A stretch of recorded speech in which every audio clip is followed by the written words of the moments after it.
Por otra parte, el mandatario capitalino afirmó que el Sindicato de Trabajadores del Metro y su administración coordinan esfuerzos para mejorar el servicio en el sistema de transporte colectivo, dando el mayor mantenimiento posible a toda la red.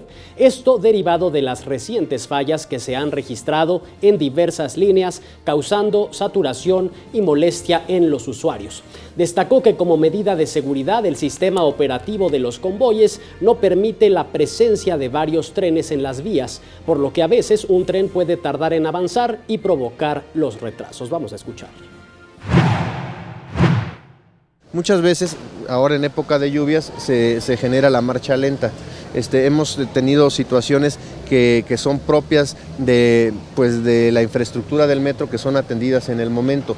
Aquí lo importante es seguir prestando el servicio. Recuerden que son 20 millones de viajes diarios los que se realizan y prestarlo de la mejor manera posible.